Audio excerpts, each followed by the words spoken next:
Rekayasa lalu lintas akan dilakukan di 45 ruas jalan di Jakarta, dengan 4 ruas jalan diantaranya ditutup total. Selain akan dilalui iring-iringan Presiden dan Wakil Presiden dari DPR ke Istana Negara, penutupan ruas jalan juga karena adanya panggung pesta rakyat. Lalu bagaimana persiapan pesta rakyat yang akan digelar besok?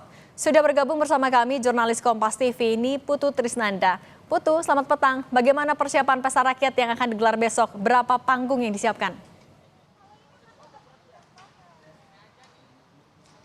Selamat petang, Sidi dan juga saudara. Kalau melihat bagaimana persiapan, memang ini dari tadi sepanjang jalan kan kita kantornya ada di Palmerah begitu ya. Dari Palmerah sampai dengan ke Istana Merdeka saja, ini sudah banyak sekali panggung-panggung hiburan, baik itu yang ukurannya sedang, kecil sampai dengan yang besar. Karena kalau melihat bagaimana persiapan sendiri terkait dengan pesta rakyat, nanti akan ada 7 panggung utama yang tersebar dari mulai kawasan Jalan Sudirman sampai dengan ke kawasan Monas. Dan ini juga akan dimulai pesta rakyatnya dari pukul 8 pagi sampai dengan jam 16.00 waktu Indonesia bagian Barat atau jam 4 sore. Jadi sebetulnya yang coba dilakukan adalah untuk memecah supaya nanti seluruh masyarakat yang ingin melihat bagaimana jalannya pelantikan, menikmati pesta rakyat ini tidak tertumpuk di satu titik saja tapi juga tersebar. Karena di masing-masing panggung ini juga akan ada artis-artis ataupun juga hiburan yang berbeda, UMKM atau makanan-makanan yang berbeda juga. Jadi destinasinya bisa banyak dan juga bisa menjadi pilihan untuk masyarakat yang nanti akan datang. Baik itu yang lebih dekat ke Jalan Sudirman atau yang di kawasan Senayan atau juga yang mau merapat ke jalan utama yang ada di sekitar Istana Merdeka. Yakni yang ada di kawasan Taman Pandang yang ada di belakang saya Sidi dan juga saudara. Nah nanti panggung-panggung utama yang totalnya ada sekitar 7 ini akan diberi nama pulau-pulau di Indonesia. 5 diantaranya adalah pulau besar di Indonesia dan 2 lagi adalah IKN dan juga Nusantara. Untuk yang bertanya kira-kira siapa saja yang nanti akan menghadiri panggung-panggung tersebut ataupun juga memberikan hiburan. Di titik pertama yaitu di panggung Sumatera yang ada di kawasan BRI Tower ini akan ada kotak. Di titik kedua yang bernama Panggung Kalimantan ini akan diselenggarakan di pertigaan Jalan Karet Pasar Baru. Sisi timur ini ada David Bayu dan juga Iis Dahlia yang mau bernyanyi bersama dengan Teh Iis bisa merapat ke sana. Di titik ketiga ada panggung Sulawesi di depan gedung BNI Tower. Nanti juga di kawasan Duku Atas juga ada pengisi acaranya adalah Om Leo Berkaraoke featuring dengan Bisma Karisma dan juga Happy Asmara.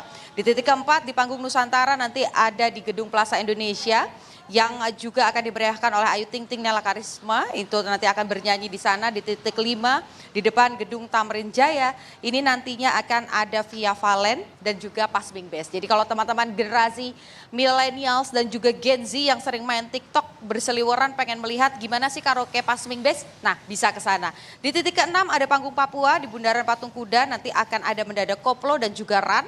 Dan di titik ke-7 panggung IKN di Taman Pandang yang akan ada di belakang saya di kawasan Monas. Ini nanti akan diisi oleh Dewa 19. Jadi sebetulnya banyak sekali pilihannya, bisa dipilih, jangan menumpuk di satu titik saja. Tenang, sabar karena pilihannya ada banyak.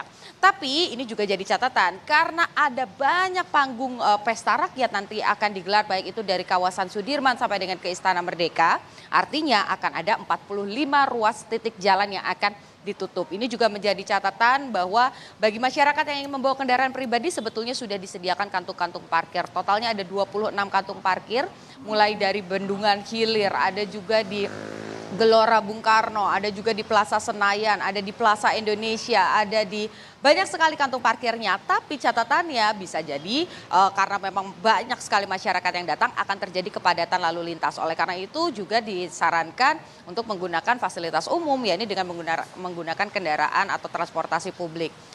Untuk mengantisipasi adanya penumpukan ini juga misalnya saja dari KRL itu sudah dari PT KCI ini sudah membuat skema bagaimana untuk menambahkan jumlah perjalanan begitu ya, total selama 1 hari baik itu di tanggal 19 hari ini dan juga besok di tanggal 20 Oktober ada sekitar 1048 perjalanan. Ini memang juga sudah dibagikan lewat media sosial dari PT KCI bagaimana nanti setiap 5 menit sekali akan ada perjalanan, tetapi tentu saja berbeda dari masing-masing tujuannya. Misalnya Bogor kemudian dengan Rangkas Bitung ini berbeda. Di Bogor perjalanannya headway-nya atau jalannya ini 5 menit sekali, tapi untuk Rangkas Bitung itu akan 15 menit sekali. Jadi alangkah baiknya dilihat betul-betul, dipikirkan betul-betul ini akan berangkat menggunakan apa dan juga diperhatikan jadwal keberangkatannya supaya tidak terjadi penumpukan nanti pada saat berada di stasiun-stasiun. Karena kalau lihat bagaimana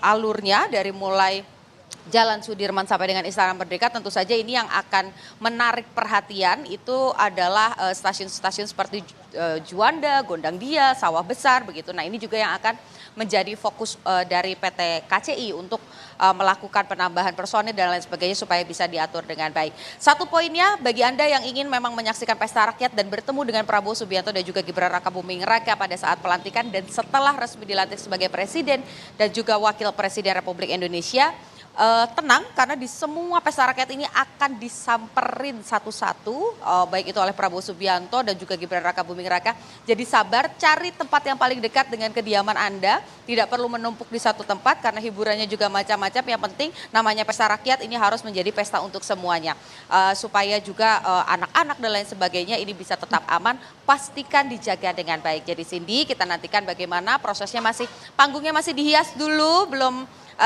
kelihatan hingar-bingarnya, tapi kita nantikan nanti bagaimana lebih indahnya di tanggal 20 Oktober nanti. Cindy. Jurnalis Kompas TV Niputu Trisnanda, terima kasih, selamat bertugas kembali.